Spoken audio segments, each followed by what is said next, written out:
Hi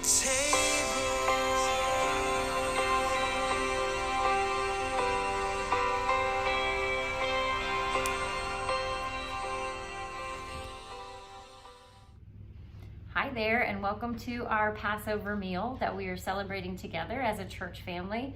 I am very excited to know that so many of you are going to be participating in this on what would be one of Jesus's last acts that he did with his disciples before he was later that same night arrested.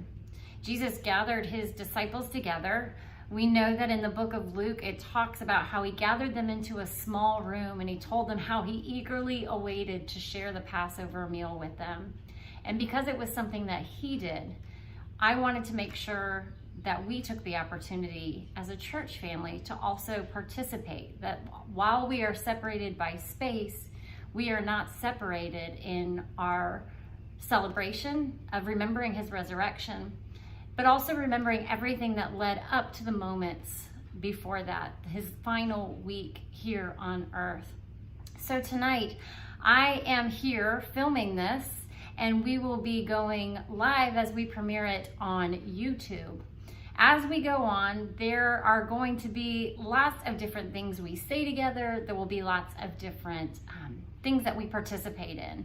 If at any point you need to pause the video, please feel free to do that. That way, if you want to sip your wine and enjoy it, or stop for a minute and really taste the food that we just served and have a moment with your family, or if a little one spills a drink or needs a bathroom break, please feel free to pause this video and make the night what you need it to be in your own home as you experience this Passover meal together in your own home.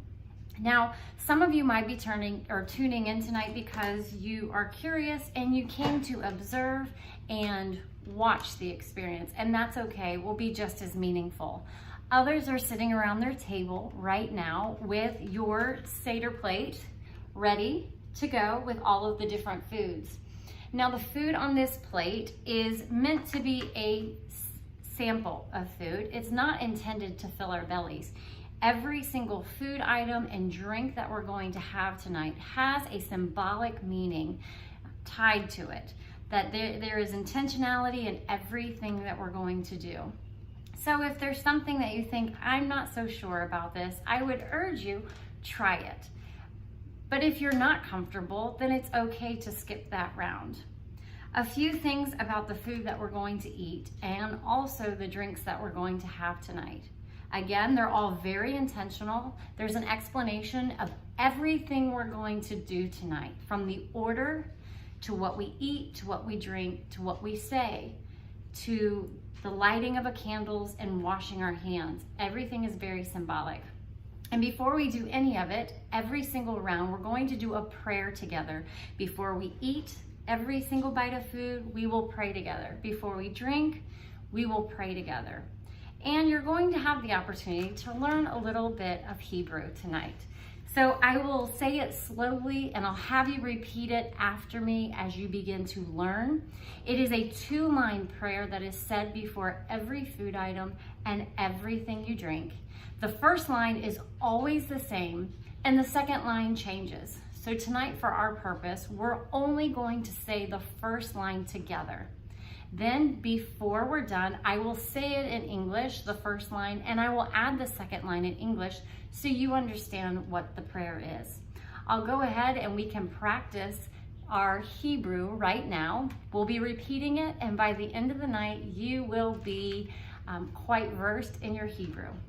The very first thing we'll say is Baruch, and you can repeat after me. Baruch Atah Adonai Eloheinu Melech Ha'olam.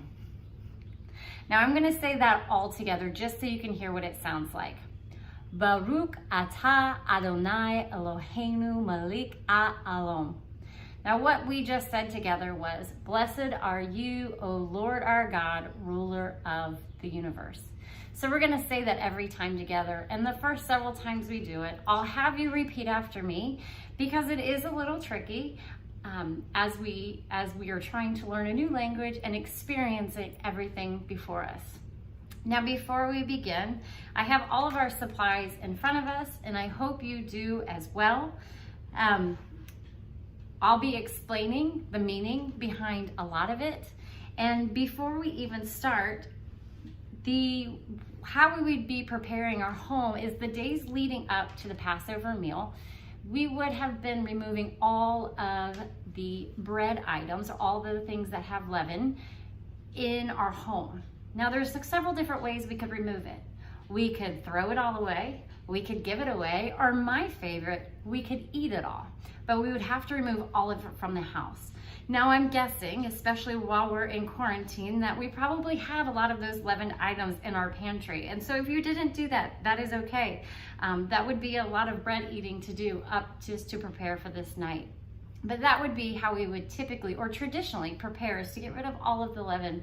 Because at the original Passover, there was no leaven to be had. Because leaven requires time to allow the bread to rise, and they did not have that kind of time on the original Passover.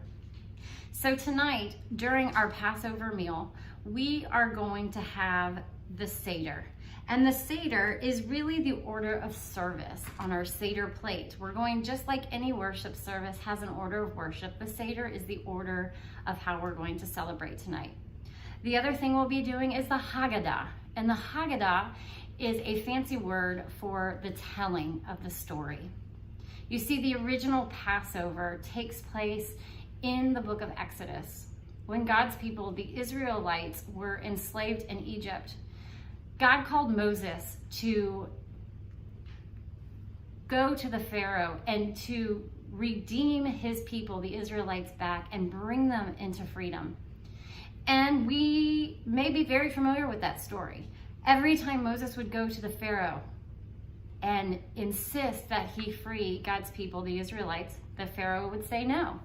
We can probably hear that Sunday school class lesson in our head, let my people go. And the Pharaoh was adamant, no. So God sent Moses back 10 different times with 10 different plagues. And on that final plague, God had had enough. He said, that's it. You warn him that he must let my people go, or I will send the spirit of death through and will take the firstborn child. So God had given Moses very strict instructions to go not only tell the Pharaoh and prepare him what this final plague would be if he wasn't obedient to what God was saying, but then he had strict instructions to go back to the Israelites and give them a play-by-play of what was going to happen. He told them on what day of the month it would happen, that they were to gather a lamb for sacrifice. 3 days later, that lamb had to be sacrificed, and then they would eat the entire lamb. They couldn't leave any behind. Now, did you hear that one little detail there? 3 days later, that lamb had to be sacrificed.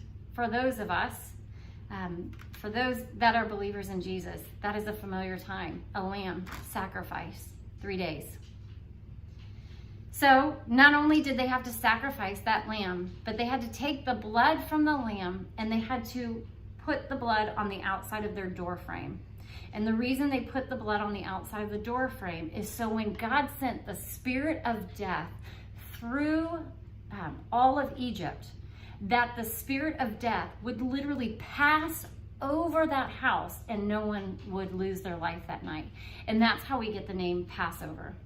So in addition to those instructions, the other things was that they were to eat their bread without any leaven. They didn't have time to allow the bread to rise. This was going to be quick. God asked or told Moses very strict instructions to let the Israelites know, be ready, because when I say go, we go.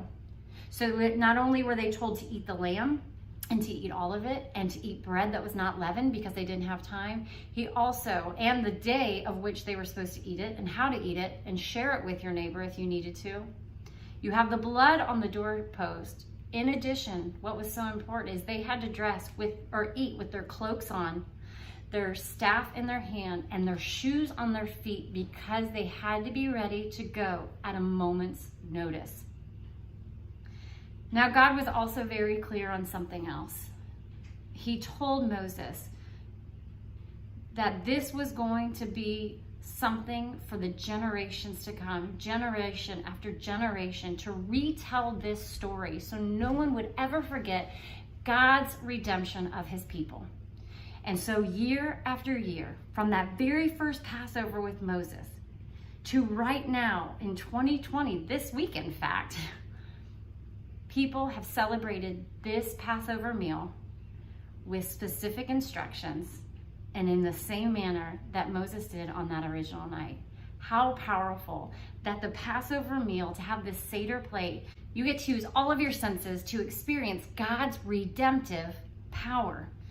We're going to use our hands to touch and to pick up. We're going to use our eyes to look at the Seder plate. We're going to use our noses because there are some really strong odors, as I'm sure you can already tell, coming off of your Seder plate. We will get to taste the food that is here and to sample the food. So we're going to use all of that to be able to experience who God is, his redemptive power, and see the Bible come alive tonight. So in front of us, while we get started, we should have our plate. Typically you have a host or a hostess who is leading the meal, just like I'll be doing for you tonight, where I will be leading you in the prayers. I will be instructing when you can eat, when you cannot eat. I will be quoting scripture. And to think, when Jesus gathered his disciples around the table, he was the host to his disciples that night. He gathered with them around the table. He used the Passover. It is not by coincidence at all, but he used the Passover to explain not only God's redemptive power, but ultimately God's redemptive power of what was getting ready to happen. And the disciples at that moment truly had no idea what was getting ready to happen. Even while he sat with them and passed the food around, they still had no idea what was getting ready to come. So let us partake tonight and enjoy the experience with all of our senses and really soak up who God is as we learn just how powerful this Passover meal and this Seder plate experience will be. So the very first thing we will do is we will light our candle.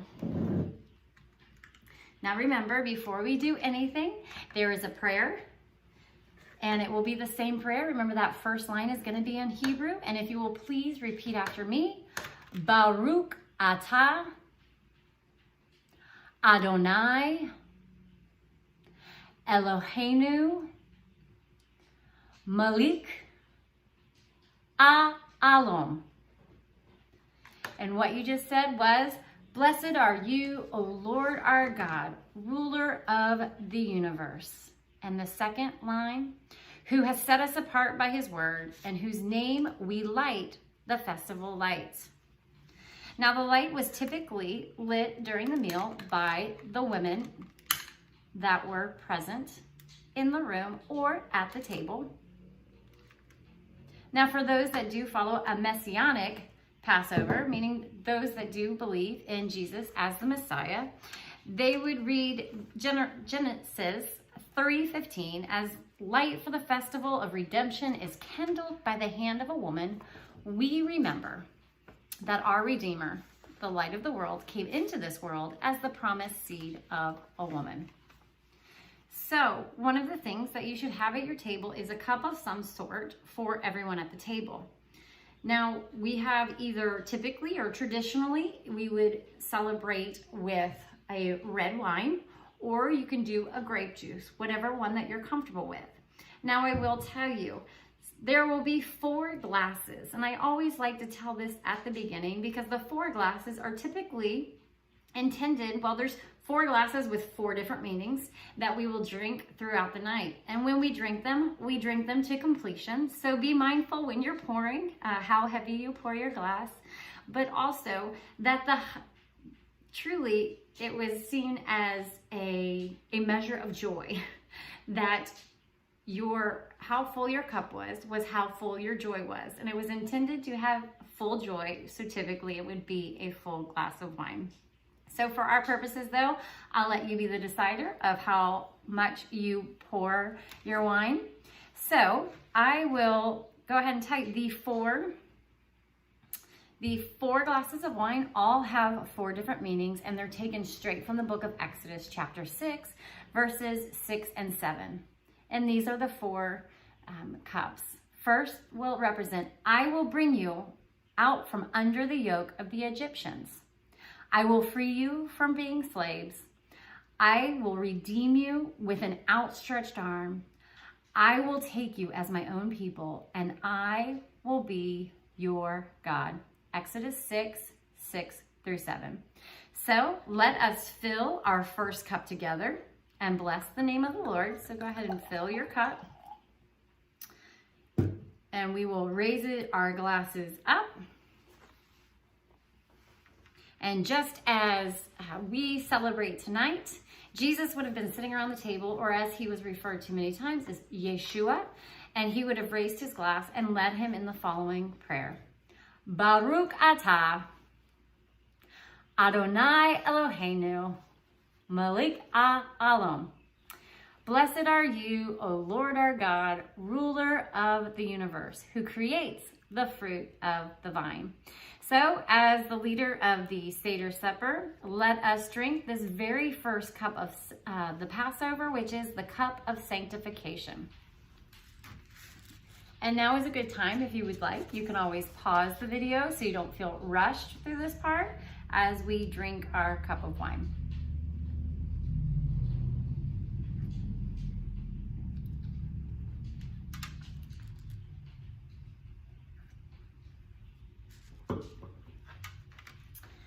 So our second part is, I asked, on your list of things to prepare was a bowl of water where we will wash our hands. Now you can choose to either pass the bowl of water, or you can just have it there symbolically on your table. A lot of times we just have ours sitting there because with little hands in our house, it can get a little tricky. So I have a little hand towel and a bowl. Now, really, this was just to offer the bowl to one another and as an act of service. So we would dip our hands in the water and we would wipe it off. Now, remember, everything is with purpose and everything has a prayer. So, because what we're going to do is actually go ahead and pray again before we get started. I'm just going to go ahead and do the one line all together so you can hear it before we move on to our food items. And while I do that, instead of saying it out loud this time, and if you're choosing to pass your bowl of water, you can pass that now, or you can finish that glass of juice or wine that you started before we continue or partake of our first food item. So go ahead and dip your hands and wipe them. As I will tell you, Baruch atah Adonai Eloheinu Melech ha'olam. Blessed are you, O Lord our God, ruler of the universe. So on our plate tonight, on our Seder plate, there are many food items. There is one in particular that will look familiar. Now we know this as parsley, and if we look at the parsley, we'll notice the color of the parsley, green. Green to represent springtime. Now this little piece of parsley is, I was trying to find its name, what we actually call it during our meal, it's carpus. And so the carpus, it is to remind us that Passover takes place in spring, new life, remember that whole redemptive, but with everything there is good, and we celebrate, we also are doing this, or given instruction by God to remember it for generations to come, because he wanted to remember the suffering and where they came from and where God brought them to. So with our carpus, or our parsley, that is green and represents springtime and when and new life and the time of year Passover happens, we will also pick from our Seder plate the salt water. And the salt water, remember, if we have the good, we also have the bad that comes with it, the struggle, the high and the low, the despair and the hope, the dark and the light. The salt water is to represent the tears. Have you ever cried so hard that the tears have fallen into your mouth? If you have, you know tears are salty. And so tonight, this cup is to represent the tears of how the Israelites struggled with all the toil and the hard work that they did in the desert while they were enslaved for generations. So tonight, we are going to take our new life and we are going to dip it into the tears to eat. To remember, There were tiers of ancestors. After all, it is always instructed that when you have the Passover, you are supposed to treat it as if you were the one who was removed from slavery and redeemed by God. So we will take our cup of tears, we will dip our new life into the tears, and then we'll eat. But wait, remember, there's always a prayer. So please repeat after me. Baruch atah Adonai Eloheinu Malik ha'olam. Blessed are you, O Lord our God, ruler of the universe, who creates the fruit of the earth. Now let us together eat and partake of the karpas.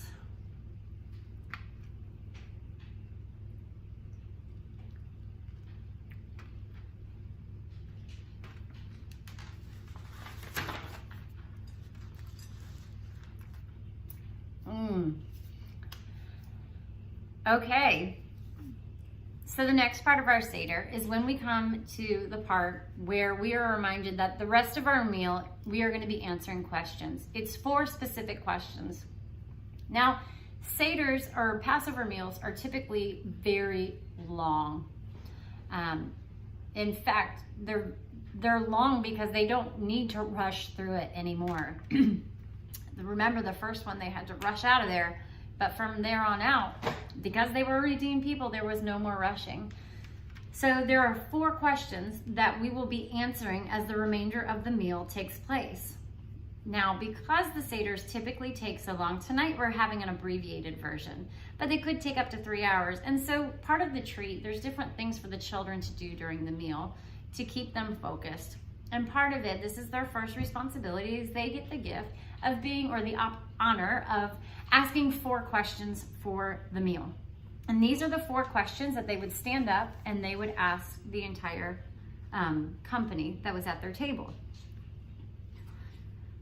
On all other nights, we eat bread or matzah. On this night, why do we only eat matzah? On all other nights, we eat all kinds of vegetables. On this night, why do we only eat bitter herbs?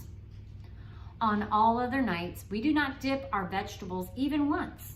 On this night, why do we dip them twice? And the last question, on all other nights, we eat our meals sitting or reclining. On this night, why do we eat only reclining? So now we spend the rest of the meal answering those 4 questions.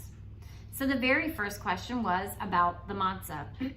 Now remember, we said, if you hold up your matzah, this is their version of bread. God told them to have their cloaks on, their staff in hand, their sandals on their feet, and they had to be ready to go and go quickly. There was no time to put yeast or leaven inside the bread and allow it to rise. So for many, once they got all the ingredients together, it was packed on their back, and as they walked and walked across that desert, and the hot sun would bake it on their backs because there was no time to allow it to rise.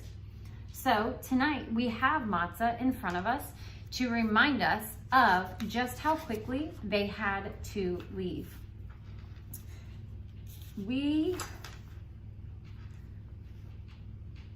Here we go. So of all the matzah pieces on our plate, traditionally there are 3 pieces. Traditionally, you would pull the third or the middle piece out. It would be broken in half, and then it would be wrapped in a white cloth.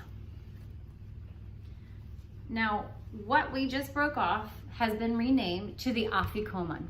And the afikomen would then, as the host, we would find a place somewhere in the near vicinity to go and hide it. We would ask the young children to cover their eyes, and we would go hide the afikomen. So if you have children in your home and this is something that you would like to do, now is a good time to pause the video to go hide your afikomen. This will be found later in the meal and enjoyed together as one large group.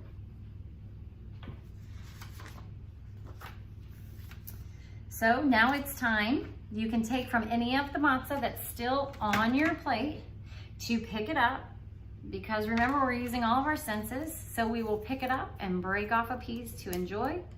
But don't forget, we have to do the prayer. So repeat after me. Each time I'll be putting a few more words together as your Hebrew improves quite drastically throughout the night. So please repeat after me. Baruch atah Adonai Eloheinu Malik Ha'olam.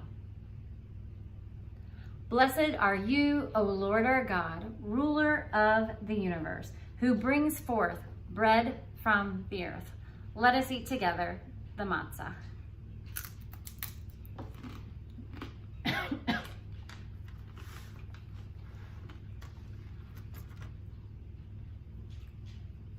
We just answered our first question of the night.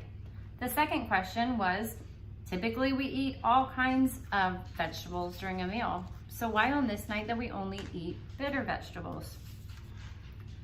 We will use that matzah again in our next food sampling.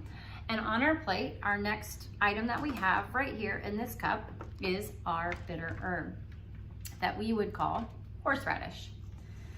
So this horseradish, if you've ever taken a big bite of horseradish or a hot sauce that is made primarily of horseradish, you know that instantly our eyes will fill with tears. And so we have the bitter herbs to remind us that we're supposed to let it sit there and to have compassion for our ancestors that toiled so hard in slavery. So tonight we will take our matzah. We will spoon a little bit of the horseradish on top of the matzah, like so. Now is not a time to figure out just how much horseradish you can endure, unless you truly want to have the tears of compassion for the Israelites and the hard work they did in Egypt. So once you have your bitter herb on top of your matzah, we will pray together before we eat this. Please repeat after me. Baruch atah Adonai Eloheinu Malik Ha'olam. Blessed are you, O Lord our God, ruler of the universe, who has set us apart by his word and commanded us to eat bitter herbs. Let us all eat together.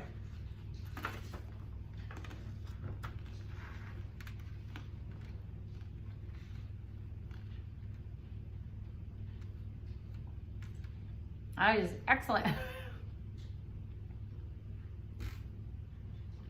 Now, if you've noticed by now, you're starting to feel a little dry. You're really wanting that second cup of wine or juice, but it's still not time to pour it. So as we wait, as we long for that next cup, we will answer now the third question. And the third question was, on all other nights, we don't dip our vegetables, but tonight we dip them twice. And what we mean is, remember the first time we dipped our carpus, our parsley, into the salt water, representing the tears. Tonight we're going to dip our vegetables a second time, because we're going to take our apple mixture in just a minute and dip it as well. Our apple mixture is called karoset, and a karoset is apples that have been cut into almost a rectangular to represent the stones or the building that they did. Now with that, there are a couple different versions of karoset. It is apples, cinnamon, honey, and then there's also a little bit of grape juice in this, or you can put wine. Another item that I left off tonight, and I don't think I included it in your list of shopping supplies, is you can also put some nuts in this as well. I left it off just for allergy purposes. But this is very sweet. So visually, it reminds me of the work that the Israelites did in the building. And when we eat, remember, you always have the good with the bad. So when we eat the karoset, we said that we're dipping for a second time tonight. So how we will eat the karoset is with more matzah. We will spoon a small spoonful or spoonful on our matzah. But here's the third question. Why do we dip for a second time tonight? Well, here comes the dipping, because we're going to dip it into our bitter herb that goes right on top. Remember, you always take the good with the bad.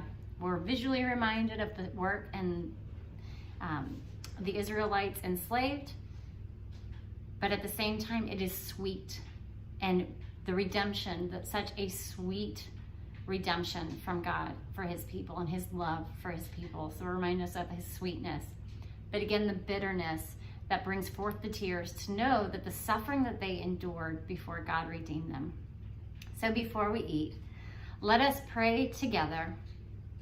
Baruch atah, Adonai Eloheinu, Melech ha'olam.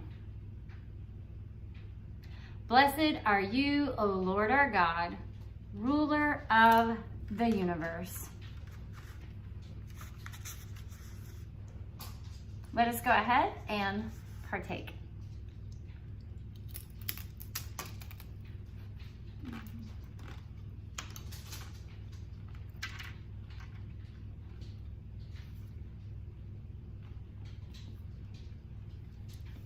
One of the prayers, now again, remember, we are still not drinking anything as we long for that next cup of redemption. But as we wait and we long, there is a reading that is typically read by the leader before we would eat that. And it would say, we dip the bitter herbs onto the caroset to remind ourselves that even in the most bitter of circumstances, that they can be sweetened by the hope we have in God the Father. And now it is time for our fourth question. On all other nights, we eat sitting or reclining, but tonight, on all other nights, we either sit, but tonight we eat reclining. Now, right now, chances are, just like I'm sitting in a chair at my table, you are either sitting in a chair watching and observing, or you're sitting around your table with your family in a chair. Now, remember the very first Passover, they ate as God instructed, packed and ready to go, cloak on, staff in hand, sandals strapped and on their feet. They had to be in a hurry. But once they were redeemed out of Egypt, they ate the meal reclining, often with the table lowered down, similar to how we see the table when at our church, our annual tradition of Maundy Thursday, or the tableau, the reenactment of Jesus' Last Supper with his disciples. They're sitting lower to the ground. A lot of times there would actually be pillows and they would recline. And remember, we said we're not in a hurry, that this could go on for hours and hours. And this was very familiar to them, just like hymns and Christmas songs are familiar to you, and the Christmas story, because you do it year in and year out. You're doing it over and over again. It's part of who you are as a part of your faith. So is this Passover meal. So this was all very familiar to them as the leader would lead it, but they all knew the prayers because it was something they had been doing since childhood. So they would rest and recline and not be in a hurry, but instead sip their wine and enjoy each other's company and celebrate God's redemption. This time during that reclining phase of the night, they would read through scripture and retell scripture after scripture of God's redemption and read straight from the book of Exodus of everything God had done for them as they retell the Passover story again. Now though, it is time to partake of not partake, but at least pour our second glass. So if you will go ahead and pour your second glass. And remember, a full cup is a symbol of joy. And indeed, on this occasion, we are filled with the joy of God's mighty deliverance. So technically, you're supposed to fill your cup all the way up and then finish it. But not yet, because this second cup is the cup of plagues.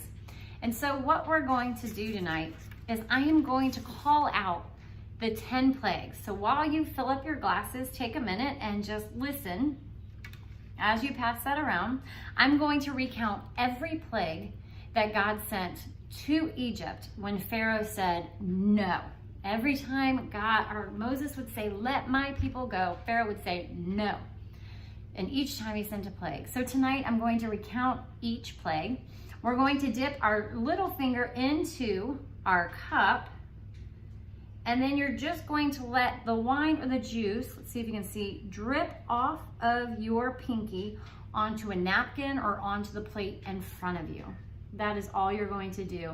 It is supposed to reduce the fullness of our cup, because remember, the fullness of our cup showed that it was the cup of joy, and to show God's mighty work. So we're reducing our joy by listing all the plagues. So as I list all 10, I'm just going to ask that you dip in and drip one drip onto your plate or napkin. Here we go. Blood.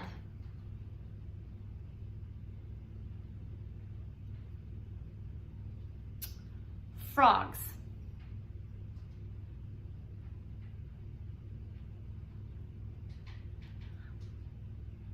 Lice.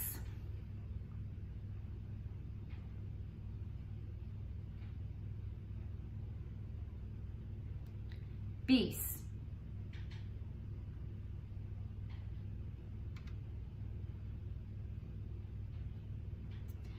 Cattle disease.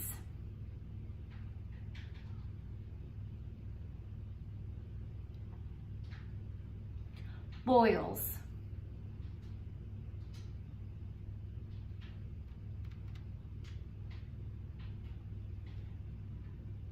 Hail.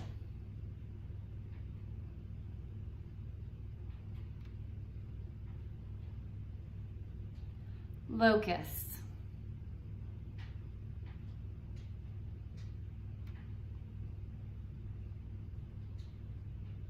Darkness.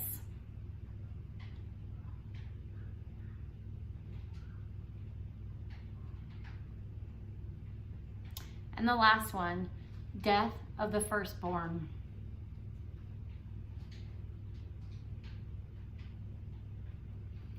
Now at this time, we set our glass to the side and we don't drink from it quite yet.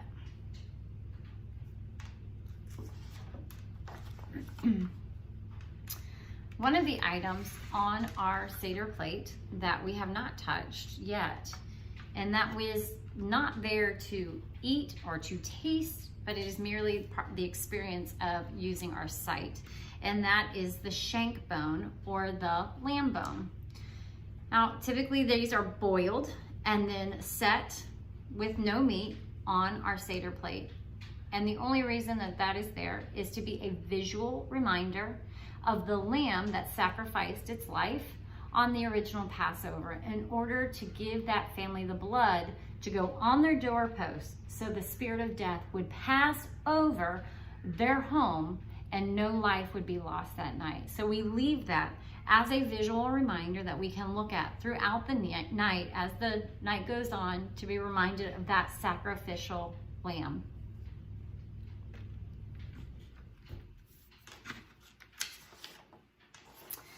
The other item that is on our plate that we won't eat, and again, at least not during our official time right now, is our hard-boiled egg or our roasted egg. Now, this is there, many believe, there's several different reasons really for the egg on the plate. But for some, traditionally, it is to remind us of new life, that there is no beginning and no end, just like our new life in God. There is no beginning and no end to God's love and his redemptive love and power for each and every single one of us. So during the meal, we will set it on our plate, and again, it's just a visual reminder. Often it's joked that once all of the official part is done and we're having our meal or enjoying our dessert, that the children are able to fight over who gets to eat the hard-boiled egg at the end of the night.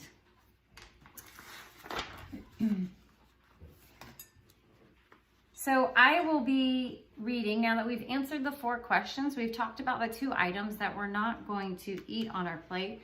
We've really done all of the Seder plate portion of the meal. This next part is called Dayenu, and Dayenu means it would have been sufficient or it would have been enough. It all comes based on Psalm 145, verse 7, and I'll read it to you tonight. It says, "They will celebrate your abundant goodness and joyfully sing of your righteousness. How great is God's goodness to us for each of his acts of mercy and kindness as we declare together Dayenu, which means it would have been sufficient or it would have been enough.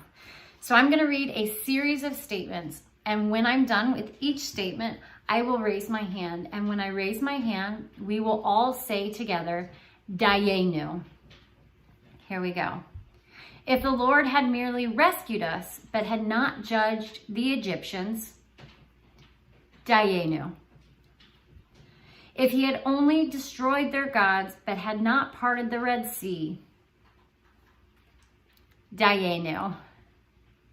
If he had only drowned our enemies, but had not fed us with manna, Dayenu.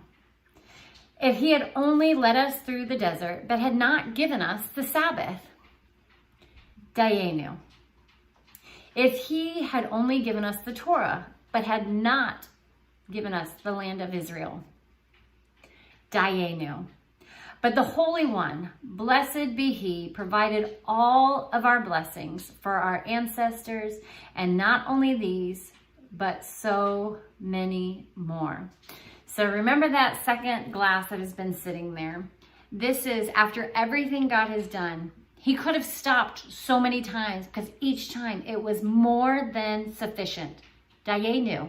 It was enough. Dayenu. So now we drink of this cup together, which is the second cup. And if you'll repeat after me, Baruch atah Adonai, Eloheinu, Malik ha'olam. Blessed are you, O Lord our God, ruler of the universe. Please partake of your second glass.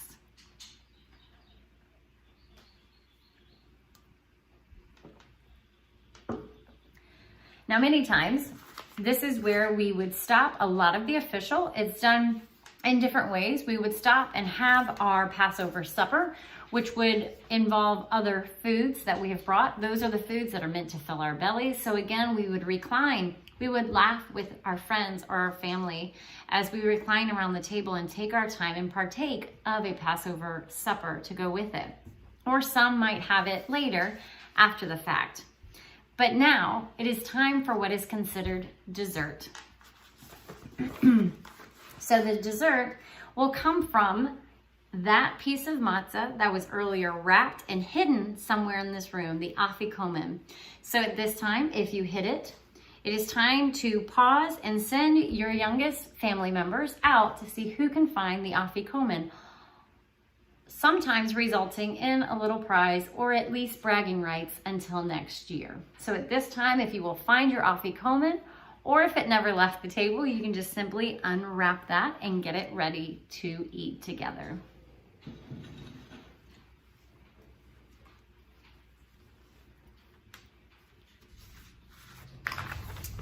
So our afikomen, otherwise known as our dessert, was the final food that would be eaten at the Passover meal. So as you consider this, well, really what the afikomen is to represent was the Passover lamb. Remember earlier, it was a full piece and we broke it and hid half of the afikomen in a different place of the room. And we pull this out at dessert because it's to remind us of the lamb that was broken for in order to save the Israelites, to spare them from death and for the spirit of death to pass over them. So this piece of matzah, or the broken lamb, is what we think of when we eat this.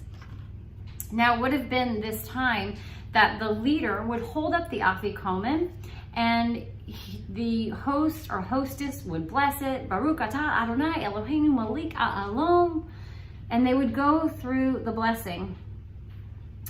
But it is the afikomen where Jesus, when he sat with his disciples, knowing full well what was getting ready to happen, just in a matter of a few short hours, that the disciples still fully couldn't comprehend. Jesus, in this moment right here, chooses this piece of matzah, this final piece of food that they're going to share together, this bread of sorts, if you will, that represents a broken lamb, to explain an even bigger truth to his disciples. Now remember, these men have been sitting around tables year after year from the time they were so little, their earliest memories with their family, going through this. They knew it like the back of their hand. So this was no different. They could have said the prayers without even really thinking about it. They knew it so well. So when Jesus held up as the host and said, the afikomen, to remind us of the broken lamb that had to sacrifice its life, let us eat this together. And he said the blessing, Baruch atah Adonai Eloheinu Malik Alom. Blessed are you, O Lord our God, ruler of the universe, who brings forth bread from the earth.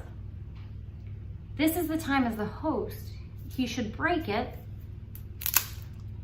and pass it to share with the people at the table as they all eat from the same dessert, or afikomen, the broken lamb. But it is in this moment that Jesus pauses, and before he passes it to the disciples on his left and his right, he adds something that had never been said during a Seder before, during the Passover meal. He took this bread, he broke it, and he added these words, "This is my body, broken for you. Every time you eat this, do it in remembrance of me." Imagine what the disciples would have been thinking in that minute. This is something they did every year. No one has ever said that. Can you imagine the confusion around the table? What do you mean? This isn't representing your body that's broken. It's the lamb from the Passover's body that was broken to save us, not you. What is he talking about? So not only is he trying to explain to them what's getting ready to happen, but he's showing them that the celebration you do every single year to remember what God did to save his people, I am getting ready to do for you. He also says, every time you do this, do it in remembrance of me, because he knows full well there will be another time next year, same time, same date, where they will be breaking it and they will be remembering what Jesus said that night. So now is the time that you break a piece that represents this broken lamb who gave its life, the ultimate sacrifice. And if you will pass it with the people around your table, and then we will hold it up together and we will say the prayer, Baruch atah Adonai Eloheinu Malik Alom. Blessed are you, O Lord our God, ruler of the universe, who brings forth the bread of the earth. Let us eat together.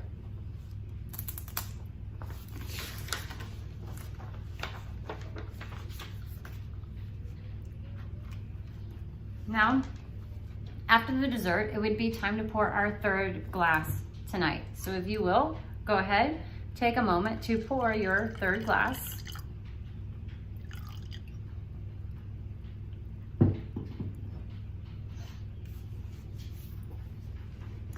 Now, this third glass is known as the cup of redemption. The cup of the redemption was to be known as the after supper drink that they would all celebrate together. And in fact, Jesus identifies himself so much like the bread. Jesus instructed everyone to pour their third glass that they knew meant the cup of redemption. This third glass also represents the blood of the lamb whose body was sacrificed to save the Israelites on that very first Passover.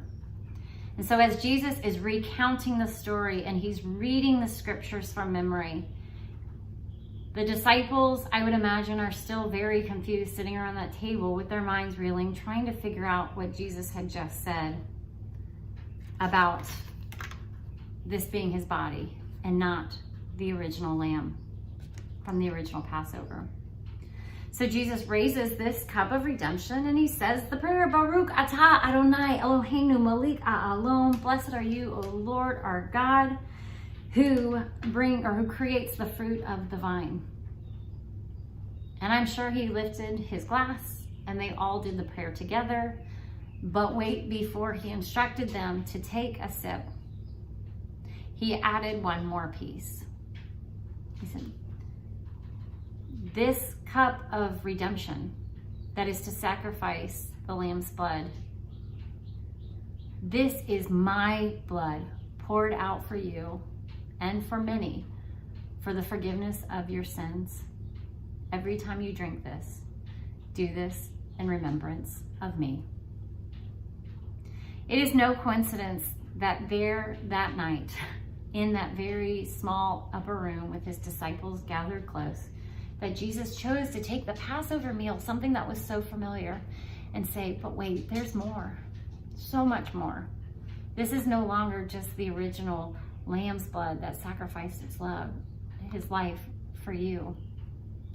You have no idea what I'm getting ready to do, but you will.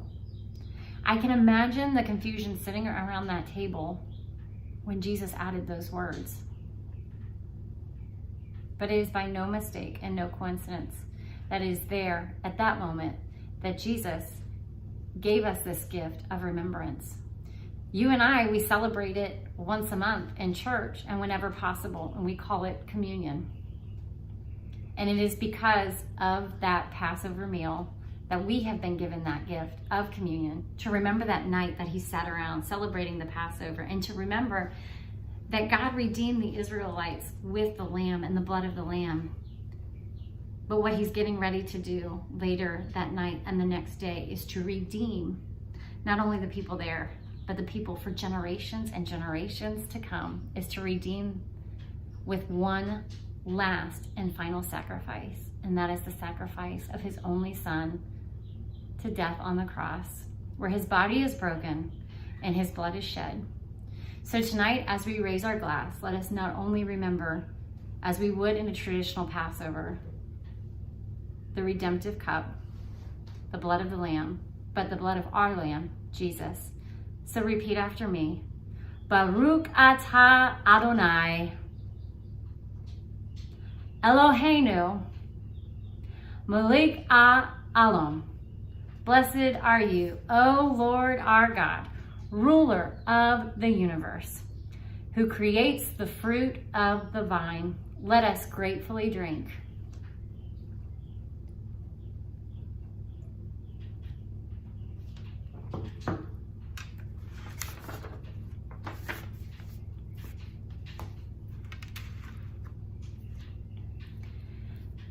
And now, we still have one more glass. So we will pour our fourth and final glass of wine. And this fourth glass, as we end our Passover meal together, it is known of the cup as the cup of praise, which, imagine, if you will, Jesus sitting there with his disciples, having that conversation with them, trying to pull them in and explain what's getting ready to happen, that they may not have understood at that moment, but they would days later. That even after all of that, they end with a cup of praise, that they end by giving thanks to God, knowing full well what's getting ready to happen. He still leads them in this thanks to God. And so we read through Psalm 136, verses 1 through 16 and verse 26. And every time I read a statement, it will be part of the scripture, and it's about giving thanks to God. I will raise my glass and we will say together, his love endures forever. Let us begin. Give thanks to the Lord, for he is good. His love endures forever. Give thanks to the God of gods. Give thanks to the Lord of lords. His love endures forever. To him who alone does great wonders, who by his understanding made the heavens, who spread out the earth upon the waters, who made the great lights. His love endures forever. He made the sun to govern by day, the moon and the stars to govern the night. His love endures forever. To him who struck down the firstborn of Egypt and brought Israel out from among them with a mighty hand and an outstretched arm. His love endures forever. To him who divided the Red Sea and brought Israel through the midst of it. His love endures forever. But swept Pharaoh and his army into the Red Sea. To him who led his people through the desert. His love endures forever. And finally, give thanks to the God of heaven. His love endures forever. So let us lift our cups and bless the name of the Lord. Repeat after me. Baruch atah Adonai Eloheinu Melech Ha'olam. Blessed are you, O Lord our God, ruler of the universe, who creates the fruit of the vine. Let us drink together.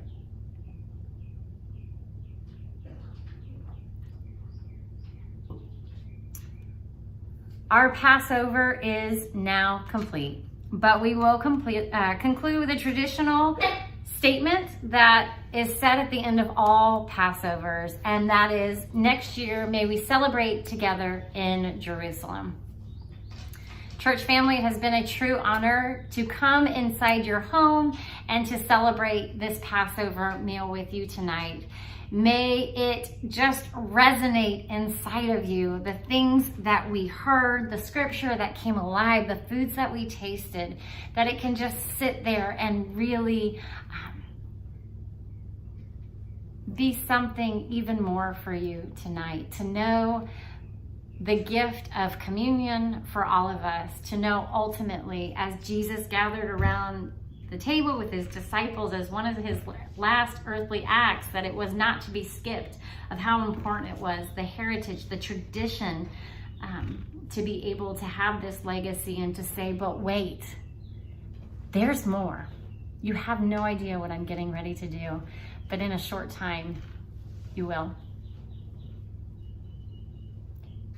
Church family, may this Easter be something so much greater for you this year, more than ever, to know that you are redeemed and you are loved by a very big and incredible God who gave his only son for you. Yeah, for you. Happy Easter from all of us here.